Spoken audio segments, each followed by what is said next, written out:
Are gutter runners any good in patch 5.2? Now we're getting serious. These are the unseen ninja skirmisher rats, even without Eshin Bus, but don't doubt those make them even better.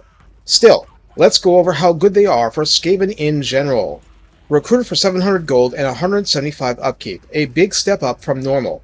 On Ultra, these come at 120 entities and 6,920 health between them. Armor is 20, or double that of Night Runners, but physical resistance 20 is still how they roll. They don't like facing things with magical attack. Leadership of 54 is better, speed 54 and charge speed 60 sound familiar. Remember that strength in numbers slows a coherent unit. Melee attack starts at 26 with an attack interval of 4.3, no splash damage. Melee defense starts at 20, which is a fair bit better than Night Runners. Weapon strength runs at 28, split between base 21 and 7 armor piercing, or Empire Swordsman's standard level. Charge bonus is 14 and mass is 90. The Shuriken version auto-firing in proximity to enemies has 12 volleys worth of ammo default, range 70, nominal damage is 20, with each Shuriken doing 11 base and 3 armor piercing per pointy strike. Trajectory is flat as in musket style. Reload time of 7 is like Night Runners, total accuracy of 25, and calibration distance of 50 seem to be incrementally better than Night Runners, and calibration area of 1.8 is the same but also very tight. No penetration. The Slinger version has charge bonus 10, not 14. Ammo 24, not 12. Range 140. Nominal missile damage 18. Per bullet damage 12 base, and 2 armor piercing, which is double the armor piercing that the other Slingers did. That's important, especially against dwarf opponents and so on. It's still 120 entities per unit. Reload time is 8, which is not a long delay. Total accuracy is a very decent 30 default, which improves with veterancy. Calibration distance 85 and calibration area 3.8 are nothing special to cry about.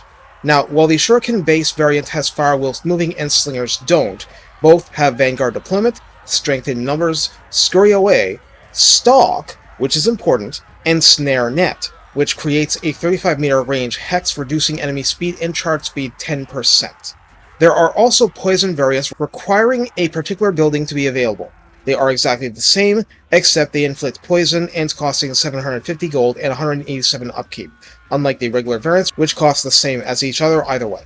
Poison is good, few enemies resist it, basically anything red-crested skink, slaughtermasters and butchers for ogres, and some particular lords can gain it, Krokgar can. So combined with Snare Net, this can help you a bunch, and yes, it applies to both melee and ranged. In the Redline skills, Infiltrator at 3 pips grants plus 10% to speed for gutter runners, also 8% reload time reduction, which makes the Shurikens fly even faster.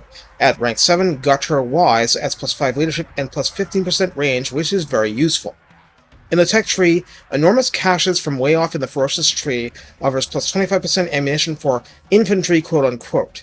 But the other benefits are weapon team specific and Vermintide specific. The rest is in devious plans. Hit and Run adds a flat 10% speed bonus to all infantry including these. Fight Dirty adds 10% to weapon strength and missile strength for both variants. Intensive Training is simply plus 2 recruit rank, and Abduct Promising Candidates reduces recruitment cost and upkeep by 5% respectively. So how do you use Gutter Runners? Well, like Night Runners except with more flexibility.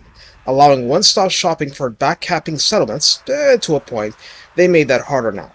Otherwise, well, if you're actually able to flank around a stationary enemy, you can take advantage of artillery hunting with relative ease, even in melee. There's not a whole lot to explain about them. They really are Night Runners, just better TM. You just have better options for choosing the engagement, though it's tougher against, let's say, Lizardmen due to sensing stalk easier, or Cathay with those infernal blimps. While you are paying extra, you are also getting a unit that is clearly better, and that's before Lord and faction boosts get deeply involved, or of course magical support. In numbers, they have the capacity to really wreck. Just treat them as honorary ethereal hybrid units. They shoot a lot, they can mix it up in melee, but they'll be banished like specters, if shredded with silver bullets. The flip side is that they're survivors with a penchant for coming back from routing and contributing to the fight later on. So, be sneaky, but also be aggressive. Reward won't come without risk. Take care, and have fun ninja-ing your way to victory. When you're keeping to the shadows, every strategy is cheese.